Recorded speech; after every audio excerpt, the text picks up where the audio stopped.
Hi, Hey. welcome back. Welcome back to Gamers Guide to the Galaxy, where we talk about all things gaming. Unfortunately, our other host, Christopher, has left us because he hates our faces. I'm Jacob. I'm Adam.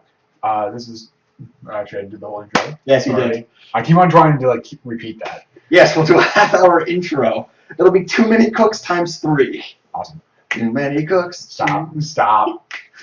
We're done with the too many cooks. I like too many cooks. Stop. So, in the first half of our show, we talked about virtual reality and what we thought of it, and whether or not we think it's actually going to stick or if it's just going to be a passing thing. And also our favorite upcoming games of 2015. We're going to shift gears a little bit and talk about stuff that's currently available and stuff that we've been playing and stuff that we've been feeling out. I just realized I wanted to talk about Heroes of the Storm, but the almost played is Chris. Well, moving on. Okay, we're going to talk about MOBAS in general, actually. Yeah, we're going to shift from Heroes of the Storm to MOBAs in general. Most of which is League of Legends, which we both played. Yeah, but for those of you that don't know, MOBA is Massive Online Battle Arena. Yep. Okay. Make sure you use the acronym. Yes. Okay. It started off with Dota. the original Dota, which was a mod of Warcraft, I think. I do not know. I do not know anything. It was a mod of a game. Yep. And League of Legends was basically a copy of that. Exact ripoff. Exact I'm ripoff. not going to sugarcoat this. It's an exact ripoff. Exact ripoff, but they made their own champions. Nope. Really? They ripped off every single champion, even the release champions. The champion re-release, the next release from League of Legends would be that champion. They renamed them and reskinned them a little bit. Good job, Riot Games. That's why why I'm gonna call it Riot Game because they have one game. They have one game. Don't let the name fool you. It's Riot Game. But listen, Riot Games actually does a very good job listening to the community. Yes, they do. But Next came Dota 2, which was a blatant ripoff of League of Legends. I mean, how if you can rip off Dota? well, it's not a ripoff. They ripped off the original game. Well, except for Dota was a mod. Dota 2 was a ripoff of League of Legends made by Valve after they bought the rest of Dota. Yeah, but both games do have differences. All MOBAs are slightly different. Well, the differences between that I've been told and that I've observed in Dota is Dota has a little more chaoticness to it. The stuns are longer. You can deny minions on your own team or you can kill creeps on your team to deny your opponent gold. Yeah. Big change in the meta and how that's played. And it's a little bit more of a hodgepodge instead of 3 distinct lanes and competitive scenes. Yeah. So, also, in one of the big differences with Dota 2 and League of Legends, the way I feel Dota 2 has a much steeper learning curve because, well, hear me out. League of Legends, when you first start off, you have the free champions. They give you 5 each week, and you can play them. And if you like them, you use your IP to buy it, which is influence points. Or you can pay real money to get Riot points to buy it. Either. But yeah, that's how League does it. Dota 2 just goes, here's all the champions. Pick one. Yeah, but that is good for new beginners as well, because you can... I think the way League... Well, I don't like the fact that I have to eventually buy the champion. I like the way League does it, where it's like, here's 5 champions. Yeah. Try all of them. That is nice. It's definitely a little bit weird, but you can get more of a feel of what role you like to play, rather than trying to do, support mid with no ADC. That doesn't work. Sorry. Unless you're playing AP Raka or AD Raka. Those bananas are crazy. There's gonna be a League team out there that's just gonna break the meta by just mixing everything around and winning every tournament. You've never seen AD Raka, have you? Bananas of Doom, or technically Destiny? You've never seen a fadeaway banana of Destiny? Fadeaway. You don't know what fadeaway are. Just trying to picture that. Literally, she takes her thing, and there's a champion named Thresh who can throw out a lantern and pull somebody back. And you do it on a wall. It's called fadeaway. And literally, she goes like this, and then a banana, it's what they're called, they're crescent moons, comes flying out of her staff, and she just pulls away. So she's fading into the darkness, and then this one thing just goes, and your health is gone. It's the most terrifying thing. One thing I hate is when I tell people, okay, pull this person back. And what I mean by pull this person back is don't go up and kill all their creeps so that they have to hide under the tower. I mean, pull back and try to get them to come out of the tower so we can get them. And people go back, I don't have that ability. Yeah. I'm like, No. I mean, literally, just push back a little bit so he'll come out from underneath the tower. Yeah. The reason why you know that kind of intellect right now at your level is because you play with me and Chris and other level 30s. Chris is level. I know. But Chan. Chan. That's what I'm saying. I didn't want to denounce everyone that we play with, but you play with level 30s, so we do that, and we expect you to start learning that quickly, and you have. You pick up on it a lot. And then I go back and play with people of my skill level, and it's, oh God, why are you doing this?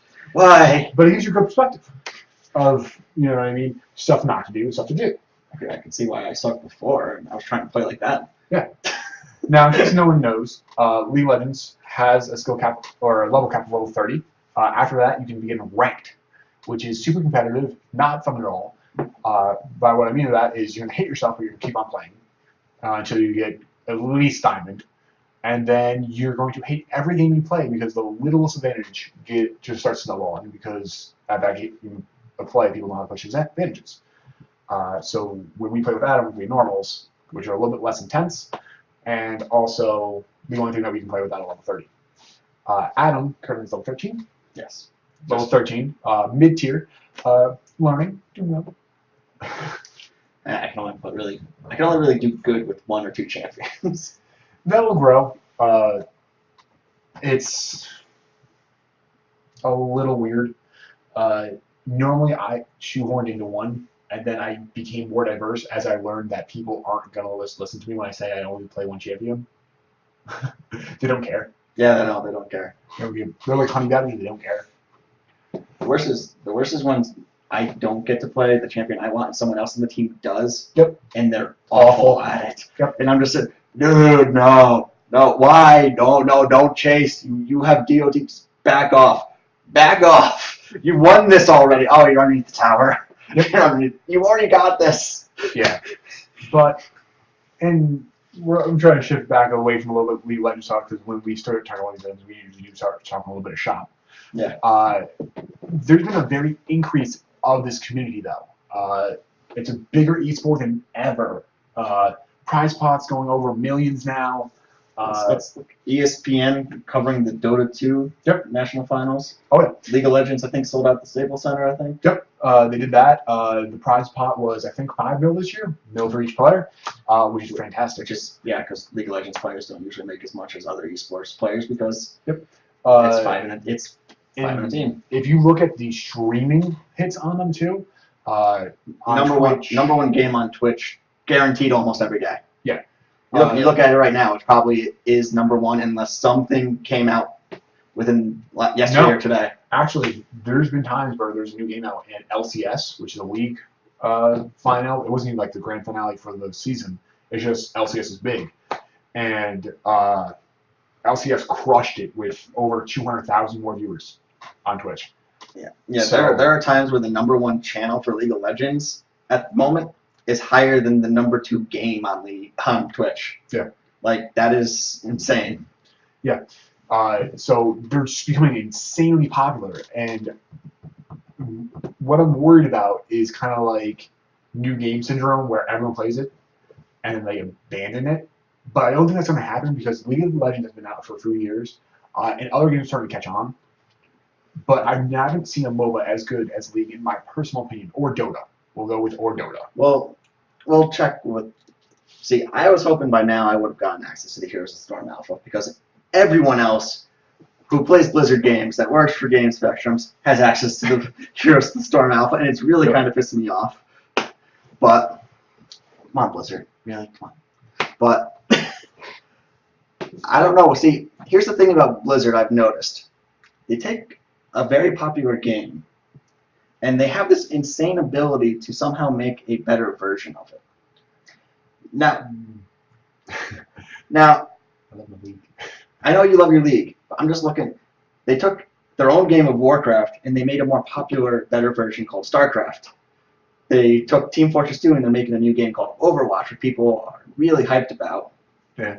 They took MMOs and redefined it into World of Warcraft. Yeah, but keep in mind, that was back when, gaming was in its infancy.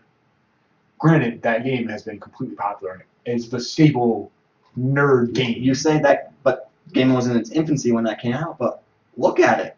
I know it's not. I'm not saying it's not a good game, but we're over a decade into this, and I understand. But redefining an MMO that early isn't like. But there were MMOs before that. I understand, but redefining that is a lot harder now. Yes. You know what I mean? Because well, that did set the new standard, and there hasn't been a revolutionary change to MMOs since. But for example, MMOs have evolved a little bit to different types of MMOs. I think it's a little bit harder to change the entire thing of MMOs. Yeah. Well, now it's like a bigger umbrella of MMO. Yeah. Like MOBA. Like, so, here's the storm. I don't know if it's going to be better than League. Mm-hmm. I don't know if the community is going to be better than League. I think no matter what, the reason why MOBAs are, every community of a MOBA is super terrible is because it's super highly competitive after you hit the level cap. Yes. And everyone gets into it to get to that goodness. You know, that when I say goodness, I mean to be that good where you're getting views, you're getting stream views, you're playing games, you're just winning games, you're carrying games, you know what I mean? And because you have to work on a team, the innate leader in all of us starts coming out where we're like, stop doing that. And because you now have 5 leaders on a team, you start fighting. So I think that comes out a lot in these types of games. Like one game I was playing on Saturday, it's like, okay guys, we aced them. Push mid and finish this. They have no inhibitor. They have 1 tower left. Finish this. And they're all back. The whole team just goes, Dragon! Actually, that's not as bad as it used to be. Dragon is now better to grab, almost no matter what. In that case, no. But the proper play is get 1 tower, go back and get Dragon. But the Dragon now gives you buffs. It used to just give you experience and gold. Yeah. But like what I mean, there's 1 tower left. Yeah, no, guarding the Nexus. The Nexus tower. Yeah, and it's like half dead. Mm-hmm. The other team's aced. Yep. By the time we go over there, kill the dragon, come back. Other teams coming back now. I don't know. Like I said, the proper play was to take that tower and try to get the Nexus. If you couldn't get the Nexus, go back and get Dragon. Yeah. Because they can't fight you. They can't fight us. Exactly. So I'm like sitting there. No, just no. Go in. Okay. I got 2 guys to follow me. We finished it. Yeah. And you know what I mean? That's where your innate leader comes in, and you're trying to think of objectives and try to make snap decisions where you're not always going to be right. But if somebody is butting heads with you, it becomes very difficult. So I think that's where a lot of this community discord comes into play, because people are just too big for their egos and don't concede to an idea just because it doesn't mesh for them. Yeah, of course. It was kind of funny when I was practicing jungling against bots, so I had Smite on. I went to play with real people. Forgot to take Smite off, playing Teemo. Okay, buy the jungle item that lets you smite champions. Win. No, all I did actually was once he got to like level 5 and I could actually jungle with him, I just went and got all the buffs while I was going down. Honestly, Smite, accidentally taking Smite is not bad anymore. The changes to the game, there's an item that you can buy that lets you smite champions and gives you a damage buff. Yes. So on Teemo, that'd actually probably be very, very good. But I didn't know about that item at the time though. I found out about the item later while trying to practice jungling. Yeah. So I think MOBAs are going to be definitely here to stay, personally. I don't think it's bad per se. I think it's here to stay, and I can name some pretty good reasons why. 1, free to play. Oh yeah, free to play, and they're not play to win. As far as I've seen, almost every MOBA is not pay to win. No, which is fantastic. You can spend all the money you want on a MOBA, you're not going to get anything better, which is nice. It's a very refreshing change.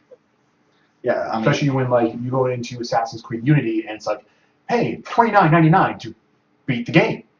And I'm just like, you suck. Yeah, there was some game that had a DLC that downloaded like one of the Battlefield or Call of Duty just downloaded all the things you unlock by playing multiplayer. Call of Duty thing. Yeah. But no, have you played Assassin's Creed Unity?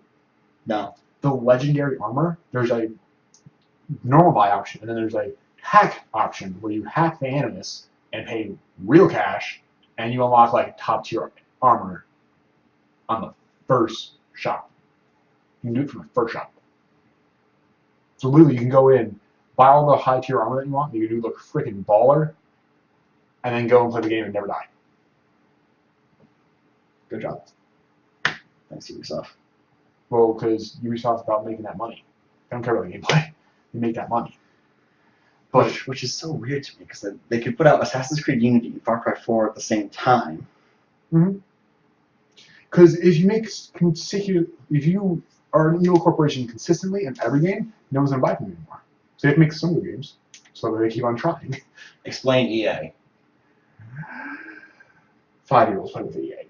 Notice you probably don't have a single EA game after you discover that they suck. I do have one. Right? Actually, two. But now if an EA produces a game, you go, no. The one game, actually, I had one game, I had no idea it was EA until I put it in. Like, until I put it in the loading screen, EA. It's like, what the hell? And then did it suck? Actually, no. So they probably did like a merge. The only problem was you had to connect to the EA server, and the annoying thing, like, here's some DLC. I didn't want the DLC, but you don't need to buy the DLC, so. Yeah. But that's one of the refreshing changes in MOBAs, is that they're not pay to win. The second reason why I think they're here to stay is they listen to their community. And this is something that's huge for an online game, is they listen to the community, they listen to the feedback. You know what I mean? Something's overpowered. This needs a nerf. You know what I mean? New maps, new champions, please. You know what I mean? I would like a more steady, ranked experience, so that way I'm not getting new changes every week and screwing up my entire rotation. All these things they take into consideration, and they make a lot of big changes during their off seasons. Yeah, it's actually one of the reasons why I do have faith in Blizzard to make Heroes of the Storm a good MOBA, because they do listen to their community. I think it's going to be like the three big giants, Dota 2, League of Legends, and Heroes of the Storm. Which is going to be amazing for, like, any major esports tournament where, all the esports show up. That's not possible. There's not an arena big enough to house that. Have you seen the Dota 2 in, I think it's like Korea or something like that, but the stadium that they played in, it was a freaking football stadium. They filled a football stadium. There's people on the ground of a football stadium. Jumbotron! No, they had the Jumbotron. Like, if you don't understand how serious that is, like, that was like 500 nerds. Like, it's a very proud day for us. We all got outside. Jacob, your statement was like so epic until you said 500 nerds. I know. It's like 500,000 nerds, actually. You guys outside. It's like 500 nerds. They need a whole stadium for 500 nerds. Just, hey. Watch them. But no, like, they actually filled an entire football stadium with Dota 2 people. Well, there are the tournaments that do Intel Extreme Masters, has like Counter-Strike, League of Legends, and StarCraft 2 usually. So, yeah, you couldn't put Dota 2 in that, 'cause those three automatically fill stadiums. Yeah, but Dota 2, League of Legends, and Heroes of the Storm, if people start playing Heroes of the Storm as well. Oh, Blizzard's going for the esport with that one. I understand they're going for the esport, but if you have a combo of all those three people, like, for example, I don't play Dota 2, I play League of Legends. So I'm going to go for League of Legends. I'm probably going to watch Dota 2, though. Yeah. Like, Dota 2 is interesting. But imagine that. Imagine the amount of people that would play one of those three gigantic games. It's like saying, hey, everyone from Halo, everyone who likes Smash Brothers, and everyone who likes, freaking Counter-Strike, all get in. Like, the shooting top three, I would say. Hilarious things. I think Halo's the only one of those that's not an esport. It has a competitive scene. It has a competitive scene, but it's not an esport. No. But, like, you know what I mean? Like, if it became an esport, imagine Halo turnouts, imagine Smash turnouts, and imagine Counter-Strike turnouts, which Counter-Strike turnouts are already huge. Exactly. But, like, imagine all that in one arena. That's what you have. And I don't think there's an arena big enough for it. No, but you know what might be? A convention center. Maybe. But even that, I think it'd still be jam-packed. It would be jam-packed, yes. And the finals would be like first come, first served. You get in line. You don't watch a single match. Yeah. You wait there. There's TVs in the line. Like, you go to the Javits Center for for the tournament, but the finals are held at Madison Square Garden. You go over to Madison Square Garden and sit down at 6 in the morning. Yeah. And wait for that tournament to end and for the 2 finalists to get over there. But yeah, it's one of those things where I think as time goes on, people are going to have to stop ignoring it, because the revenue that they can make of those things is incredible. That's why the MOBAs, especially League, can be free to play. Riot makes so much money off of the fact that it's an esport. Not even that. Like, imagine if people aired that on television. Oh yeah, you could make billions. Billions, yeah. Super easy. Just run a commercial in between matches. I mean, that's what Twitch does. And hell, Twitch makes buttloads when you do that. Like, if you ever want to see Twitch make, like, probably, I would say, $150 per second, just look at some of the streams that happen when an esport pops up. Sometimes I think, like, the StarCraft 2 tournaments aren't even cashing in, because they sometimes have, like, 10, 15 minutes between matches. Mm-hmm. Like 10, 15 minutes where they give everyone a break. Like, the announcers go, everyone's gone. And they'll run like a 2-minute ad. Yeah. And then there's like 13 more minutes of just nothing. Yeah. And it's like, there's a countdown. It's like, wow, they could actually like run like 3 more ads during this, like every minute. Yeah. League of Legends actually has multiple shotcasters in an esport, or in an esport tournament. I don't know if you've ever seen it. Yeah. If you watch them, they have multiple shotcasters that rotate out, so that doesn't have to happen. And in between the games, they review the games, and they actually have people on the floor interviewing with players. StarCraft does it too. Yeah. Usually it's someone analyzing the game. Sometimes it might be like a player who's already been eliminated from the tournament analyzing. Yeah, they do that too. But I think that's a big. It's interesting the way esports work, actually. Yeah, and you know what I mean. That's one of my favorite things about MOBAs and this new growing esport MOBA culture is that, you know what I mean, the pros can be shoutcasters, and they can kind of come in and give their own, pro knowledge base to whoever's watching and help them out. It's freaking fantastic, and it's one of the, I think, most upcoming things that gaming's doing right now, and that I really hope stays. Because if this can grow, even like, I think, 20% bigger, I think major television networks can't ignore it anymore. They'll have to start monetizing it because they're just losing out so much money. Or they're gonna sit in the dark. And I'm just gonna remind everyone this: football is a children's playground sport. It's a children's playground game, and we have grown adults getting paid millions of dollars to play it. So what? Same thing with baseball. Same thing with baseball. Same thing with soccer. Same thing with hockey, basketball. Hockey's a little bit more older because you have to learn how to coordinate yourself. Oh, yeah, better. But these can all be considered children's games that adults are playing. So I really don't see the difference with esports. People call, oh, that's childish, you're playing video games. He's playing video games. This guy just won $100,000. It's not even that. The level of skill required. The level of skill that they, I know. I don't think League does have this, but StarCraft measures your actions per minute. They don't. The reason why is because one, clicking doesn't really count for that. You know, you're going like this, like you're pacing back and forth constantly in League. But I know that even me, I'm not the greatest person. The highest I've gotten is Gold 1, which is about middle. I'm about the middle ranked. I can cast 5 spells, my Q, W, E, R, and 1. My action skill 1 in less than a second. To do that, I almost need a mechanical keyboard now at this point in time. I've actually lost a skirmish because my keyboard didn't register my keystroke. Because I hit it and it didn't register. So you can't tell me that somebody who throws a ball and somebody has to have the precision to, 1, press 5 buttons in less than a second and read the freaking hitboxes on something on the fly and make a snap decision just like you have to do in football is a child's game. It's reactory, it's built on muscle memory, it's built on knowing all the different plays and the schematics of it. You can't say that that's child's play because that's exactly what a sport is. Yeah. But it's a little bit past, so I think we're going to have to sign off. Yep. Thanks everybody for watching. Thanks Valley Gamer. Big shout out for Thank you, helping Valley. us out Thank you, and Valley sending Gamer. some people our way. Love you, Valley Gamer. If you like what we see, we do this every Tuesday. We also have a YouTube channel where we do it. And I guess that's it. Bye, everybody. Bye.